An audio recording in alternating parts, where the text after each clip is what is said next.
الرحیم، یہ بیت قرآنی کے نام سے ایک شرف کی بات ہے کہ اللہ تعالیٰ نے ہم کو اس قابل بنایا کہ ہم اس کا کلام اپنی آنکھوں سے دیکھیں، اپنی زبان سے پڑھیں اور ہمارے سینوں کے اندر محفوظ ہوتا ہے، ہم اس کو یاد کرتے ہیں۔ ورنہ واقع یہ ہے کہ اتنی اونچی اور بلند چیز ہے کہ وہاں تک کسی مخلوق کی رسائی ممکن نہیں، لیکن ایک اللہ کا فضل کرم ہے، اس کا اپنے بندوں پر فضل ہے کہ اس نے اپنے محبوب کے قلب اطہر کو ایسا بنایا کہ اپنا کلام اللہ نے اپنے محبوب پر نازل فرمایا، اور اللہ نے آپ کو برداشت کی وہ طاقت عطا فرمائی کہ کلام الہی آپ پر نازل ہوا۔ پھر آپ نے اس کلام کو حضرات صحابہ کے سامنے پیش کیا اور وہ امت کے سامنے پڑھا گیا، سنا گیا، اور وہ سلسلہ جو اس وقت شروع ہوا الحمدللہ آج تک بھی اور قیامت تک جاری رہے گا۔ اللہ کا وعدہ ہے کہ انا نحن نزلنا الذکر و انا لہ لحافظون، کہ ہم نے یہ کتاب نصیحت اتاری اور ہم اس کی حفاظت کرنے والے ہیں۔ اللہ تعالیٰ کا یہ وعدہ ہے کہ قیامت تک یہ سلسلہ جاری رہے گا، چاہے ساری دنیا قرآن مجید کو مٹانے، اس کے اندر تبدیلی پیدا کرنے، اس کو کم یا زیادہ بتانے کے لیے ایک ہو جائے۔ شیعوں کا کہنا ہے کہ قرآن مجید کے 40 پارے ہیں، 10 پارے امام غائب لے کر غائب ہو گئے اور 30 پارے باقی رہ گئے۔ اسی لیے اللہ تعالیٰ نے قرآن مجید میں جو وعدہ فرمایا ہے اس کی روشنی میں اندازہ ہوتا ہے کہ یہ کہنے والوں کے ایمان باقی ہی نہ رہا۔ اللہ تعالیٰ کا فرمان ہم اس کی حفاظت کریں گے، جبکہ ان کا عقیدہ ہے کہ حفاظت نہیں ہوئی اور 10 پارے امام غائب لے گئے۔ حفاظت قرآن کا اللہ کا وعدہ ہے۔ قرآن مجید کے متعلق ہمارا ایمان ہے کہ اللہ تعالیٰ نے قرآن مجید کو قیامت تک کے لیے رکھا ہے اور وہ محفوظ ہے، محفوظ رہے گا۔ اس کے واسطے اللہ تعالیٰ نے ہمیں بھی ایک عزت عطا فرمائی، ہم اس کو مدارس میں پڑھتے ہیں، اللہ نے ہمیں اس کا ذریعہ بنایا کہ ہم قرآن مجید پڑھتے ہیں۔ چھوٹے بچے ابتدا میں الف با تا سا پڑھتے ہیں تاکہ قرآن مجید سیکھیں۔ اب یہ الف با تا سا پڑھنا بھی حقیقت میں قرآن پڑھنا ہے۔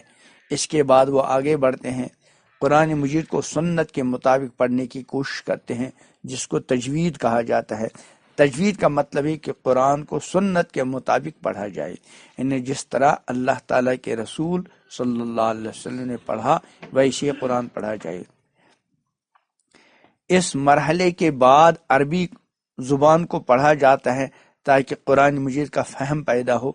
اس کے لیے نحو، صرف، بلاغت کی کتابوں کا پڑھنا ضروری ہے۔ یہ سب حقیقت میں قرآن مجید ہی کا پڑھنا ہے، اس لیے یہ سب کتابیں اسی لیے پڑھی جاتی ہیں تاکہ قرآن مجید کا فہم پیدا ہو سکے۔ اس کی تفسیر تک اپنے آپ کو پہنچانے اور اپنے آپ کو اس قابل بنانے کے لیے پڑھتے ہیں کہ کسی درجے میں قرآن مجید میں کی سمجھ پیدا ہو۔ گویا یہ سب فہم قرآن کے وسائل ہیں، اور یہ حقیقت ہے کہ جو چیز جس کا وسیع ذریعہ اور وسیلہ ہو اس کو بھی وہی اجر رکھا ہے، اس میں بھی اللہ نے وہی اجر رکھا ہے جو اجر اس بنیادی کام کا ہے، جو کام آپ کے پیش نظر ہے۔ یا اللہ کا ہم پر بڑا کرم ہے اور انعام ہے کہ ہمیں اس قابل بنایا کہ ہم اپنی گندی زبان سے قرآن مجید پڑھیں، اللہ کا وہ کلام پڑھیں جس کے اندر اللہ نے غیر معمولی کرنٹ رکھا ہے۔ اگر ہم میں سے کسی کا بجلی کے تار پر ہاتھ لگ جائے تو ہاتھ جل جائے، کان پھٹ جائے، جان چلی جائے گی۔ اسی طرح قرآن مجید کے اندر اللہ نے ایسا کرنٹ اور ایسی طاقت رکھی ہے کہ اس کا تحمل کوئی کر ہی نہیں سکتا۔ خود اللہ فرماتے ہیں جل شانہ، لو انزلنا هذا القرآن على جبل لرأيته خاشعا متصدعا من خشیۃ اللہ، کہ اگر ہم اس قرآن کو کسی پہاڑ پر اتارتے تو یقیناً آپ دیکھتے کہ وہ اللہ کے رعب سے دبا جا رہا ہے، پھٹا جا رہا ہے۔ معلوم ہوا کہ اگر اس قرآن مجید کو پہاڑ پر اتارا جاتا تو قرآن مجید کے اندر جو جلال اور تجلیات ہیں اس کی وجہ سے وہ ریزہ ریزہ ہو جاتے، اور ایسا ہوا بھی جب حضرت موسیٰ علیہ السلام نے کہا یا اللہ مجھے اپنی جھلک دکھلا دے، اللہ نے کہا برداشت نہیں کر پاؤ گے، کہنے لگے اللہ پھر بھی دکھا ہی دے۔ اللہ نے کہا ٹھیک ہے، چنانچہ پہاڑ پر ایک ہلکی تجلی کا اثر پڑا، جہاں ان کے ساتھی بھی تھے وہ پہاڑ بالکل جل گیا اور سب بے ہوش ہو گئے، ایسا لگا کہ سب مر جائیں گے۔ اس کے بعد موسیٰ علیہ السلام نے دعا کی، اللہ کا کرم ہوا اور دوبارہ گویا ان کو ایک نئی زندگی ملی۔ کلام الہی کا کرنٹ اس واقعی سمجھا جا سکتا ہے، اللہ کے کلام کے اندر بھی اللہ کی تجلی کا کرنٹ ہے، جس کو کوئی برداشت نہیں کر سکتا تھا۔ پہاڑ پر اترتا تو وہ ریزہ ریزہ ہو جاتے، لیکن قربان جائیے سرکار دو عالم صلی اللہ علیہ وسلم کے، اللہ نے آپ کے قلب اطہر کا ایسا زبردست اللہ تعالیٰ نے آپ کا قلب اطہر ایسا زبردست بنایا، اس کے اندر ایسا تحمل رکھا کہ اس پر اپنا کلام اتارا، اور اس پر جب کلام اترا تو اس کے بعد آپ کے واسطے سے امت تک پہنچا۔ اس کو ایک بہت ہلکی اور معمولی مثال سے سمجھنا آسان ہوگا، جس طرح ٹرانسفارمر پر کرنٹ آتا ہے، اس کے بعد وہ سب جگہ تقسیم ہوتا ہے۔ اگر براہ راست کرنٹ آ جائے تو پنکھے جل جائیں، لائٹیں جل جائیں، اور کبھی کوئی ڈائریکٹ تار ٹچ ہو جاتا ہے تو مصیبت آ جاتی ہے۔ لیکن ٹرانسفارمر سے آنے کے بعد جو کرنٹ آتا ہے، اس کے واسطے سے آپ بلب لگاتے ہیں، مشینیں لگاتے ہیں، ان چیزوں کے اندر جو طاقت ہے، اس طاقت کو دیکھ کر بڑا ٹرانسفارمر سے وہ کرنٹ تقسیم ہوتا ہے۔ اسی طرح اللہ کے رسول پر صلی اللہ علیہ وسلم کلام اترا اور آپ کے ذریعے وہ امت میں تقسیم ہوا۔ اللہ تعالیٰ نے جو تجلی کا کرنٹ تھا وہ ایسا بنا دیا، اب ہر شخص وہ اپنی زبان سے پڑھتا ہے، ہر شخص اس کی تلاوت کرتا ہے، ہر شخص اس کو دیکھ سکتا ہے۔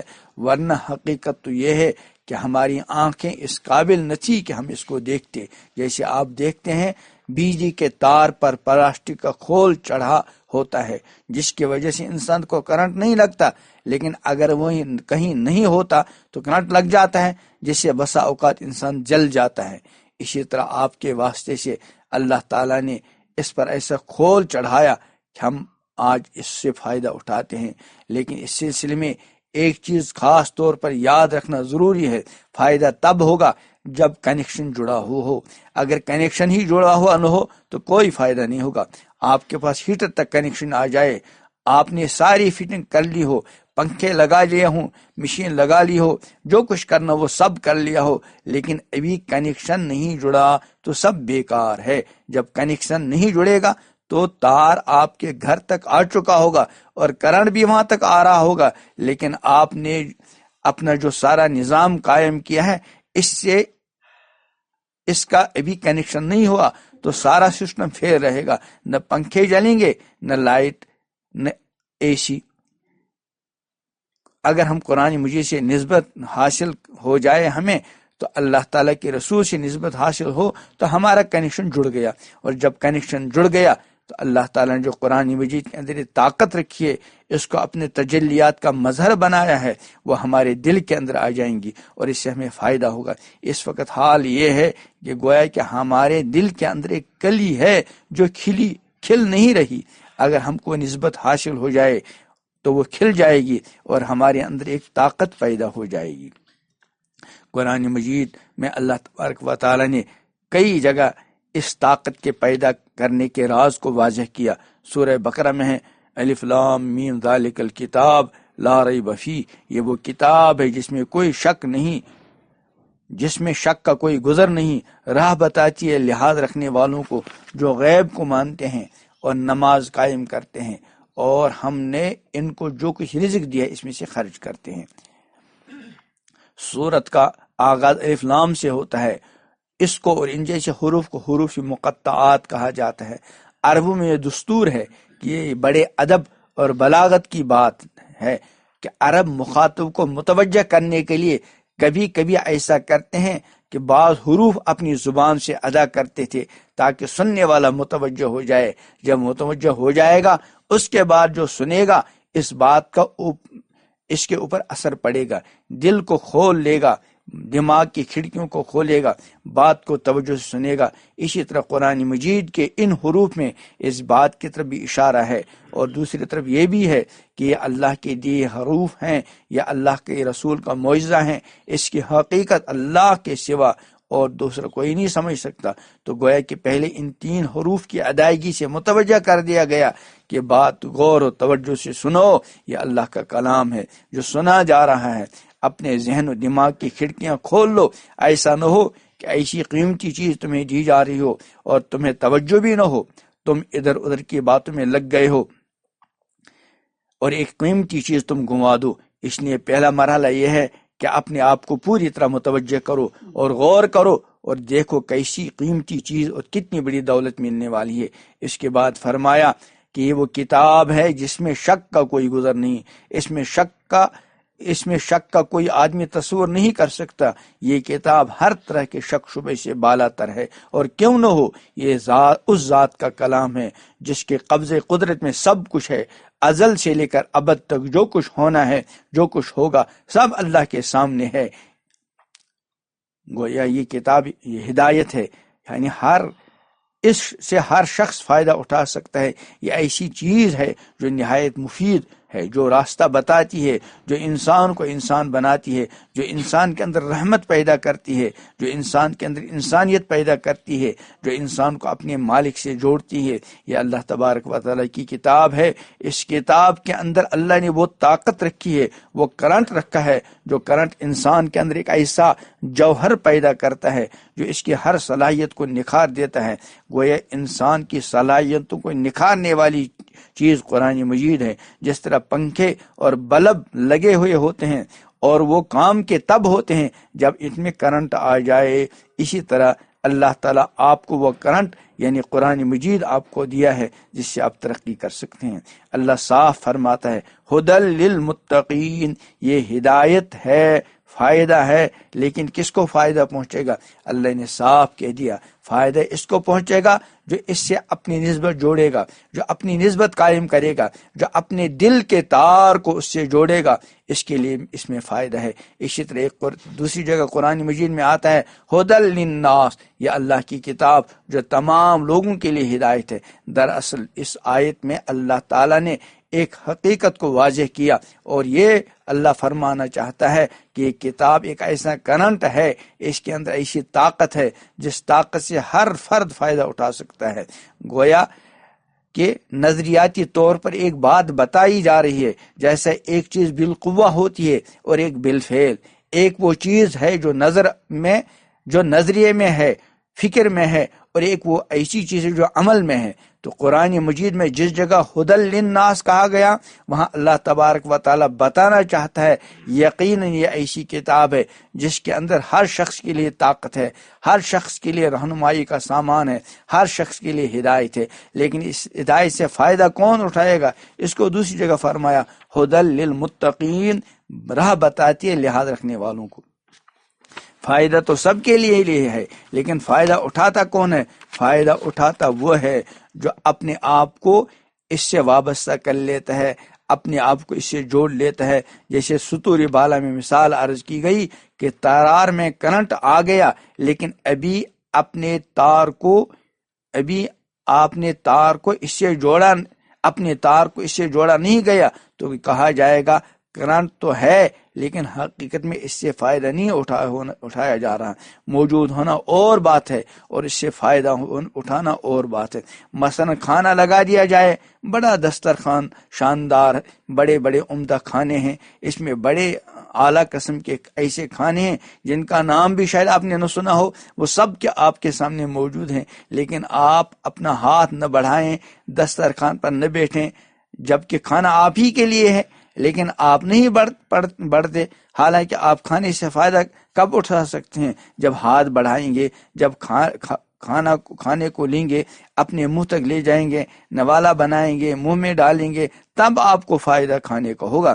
اب آپ اس میں مزہ بھی لیں گے، آپ کے جسم کو توانائی بھی حاصل ہوگی۔ اسی طرح قرآن مجید ایک کرنٹ ہے جو آپ جو تار جوڑیں گے تو یہ سارے پنکھے اور سارے راڈ جل جائیں گے، کام میں آئیں گے اور آپ کے لیے مفید ثابت ہوں گے، لیکن اگر نہیں جوڑیں گے تو کوئی فائدہ نہیں۔ اسی طرح ایک طرف تو ہدی للناس کہا، یہ کتاب الہی تمام انسانیت کے لیے ہدایت ہے، جو چاہے آئے اور اپنے آپ کو اس تار سے جوڑ لے اور کرنٹ حاصل کر لے۔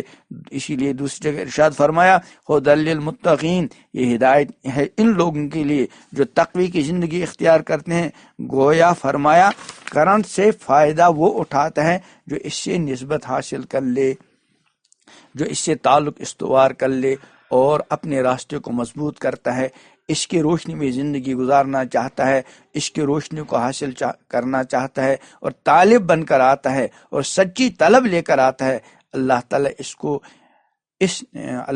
اس کو اس نعمت کو ایسا بھر بھر کر دے دیتے ہیں کہ اگر وہ لینا چاہے تو اللہ کے یہاں کوئی خزانے میں کمی نہیں، وہ جتنا چاہے لے لے۔ فرمایا یہ ہدایت ہے، لیکن ان لوگوں کے لیے ہدایت ہے جن کے اندر تقویٰ ہے، اللہ کا ڈر ہے، اللہ کا خوف ہے، اللہ کی خشیت ہے، اللہ کے لحاظ ہے۔ کام کرنے سے پہلے ان کے دماغ میں یہ بات آتی ہے کہ اب ہم کام کرنے جا رہے ہیں، ایسا تو نہیں کہ کوئی غلط کام، کوئی گناہ کا کام کرنے جا رہے ہوں، ہم اللہ کو ناراض کرنے والا کوئی کام تو نہیں کرنے جا رہے ہیں۔ اہل ایمان اور تقوی والوں کی شناخت بتاتے ہوئے بھی اس کی وضاحت ایک دوسری جگہ فرمائی، ان الذین اتقوا اذا مسهم طائف من الشیطان تذکروا فاذا هم مبصرون، یقیناً پرہیزگاروں کا حال یہ ہے کہ جب بھی ان پر شیطان کی طرف سے کوئی خیال چھو کر بھی گزرتا ہے تو وہ چونک جاتے ہیں، بس ان کی آنکھ کھل جاتی ہے۔ اس آیت میں تقوی کی وضاحت کر دی گئی۔ اللہ فرماتا ہے یقیناً جو لوگ متقی ہیں، اللہ کا ڈر رکھنے والے ہیں، ان کا حال یہ ہے کہ جب کبھی شیطان کے ٹولے کا ان پر گزر ہوتا ہے، شیطان ان کو اپنی طرف کھینچنا چاہتا ہے، آمادہ کرنا چاہتا ہے، تو جب مزاج کے اندر تقوی ہوتا ہے اچانک وہ چونک جاتے ہیں۔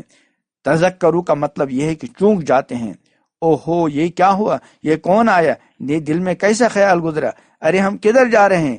ایک تذکر پیدا ہوتا ہے، چونک جاتے ہیں، بس حقیقت کھل جاتی ہے اور ان کی نگاہوں کے سامنے وہ حقیقت آ جاتی ہے، اور جب حقیقت آ جاتی ہے تو اللہ تعالیٰ ان کو گناہ سے بچا لیتے ہیں۔ وہ گناہ جس کی طرف طبیعت مائل ہو رہی ہے، طبیعت جب مزاج کے اندر تقویٰ ہے، گناہ جب سامنے آیا، ایک تذکر پیدا ہوا، ایک دھیان پیدا ہوا، تو اس کے نتیجے میں آدمی چونک گیا کہ کیا ہو رہا ہے، میں کدھر جا رہا ہوں۔ جب اس نے دیکھا اور توجہ کی تو اس کے سامنے حقیقت کھل گئی۔ ہم جس کو اچھا سمجھ رہے تھے کہ فلاں جگہ جائیں گے، بڑا مزہ آئے گا، بڑا میلہ ہے، لطف کی باتیں ہیں، دیکھیں گے اب کیا کیا ہوگا، اچانک جب یہ بات ذہن میں آئی تو ایک تذکر پیدا ہو گیا اور گناہوں سے بچ گئے۔ اللہ تعالی ہم کو قرآن کی خاص نسبت عطا کرے۔ تلاوت کی آج ہاتھ اٹھاؤ، کس کس نے تلاوت کی ہے؟ ارے ابھی بھی کچھ لوگ ہیں جو تلاوت نہیں کرتے، یہ کیا کرتے ہو بھائی؟ تلاوت روز کرو، چائے روز، کھانا روز، پانی روز، کپڑے روز، ہر چیز روز، تلاوت روز نہیں، یہ تو بہت گڑبڑ بات ہے۔ اللہ کا دیا ہوا عظیم تحفہ ہے۔ اللہ تعالی ہماری دلوں کو، ہماری زبانوں کو، ہمارے ظاہر کو، ہمارے باطن کو قرآن کے لیے کھول دے، قرآن کے سم کو والہانہ لگاؤ عطا کرے، قرآن کی صحیح تلاوت عطا ہو، قرآن کا فہم عطا ہو، قرآن کے مطابق زندگی گزارنا نصیب ہو، اور قرآن کے اندر جو کرنٹ ہے اللہ تعالی ہم سب کو وہ کرنٹ نصیب کرے، اور قرآنی نسبت کے ساتھ اللہ تعالی ہم سب کو مالا مال کرے، قرآن کی نسبت سے جئیں، قرآن کی نسبت سے مریں، اور قرآنی نسبت کے ساتھ مرنے کے بعد دوبارہ زندہ رہنا نصیب ہو۔ سبحان اللہ بحمدہ، سبحانک اللہم بحمدک، ونشہد ان لا الہ الا انت، نستغفرک۔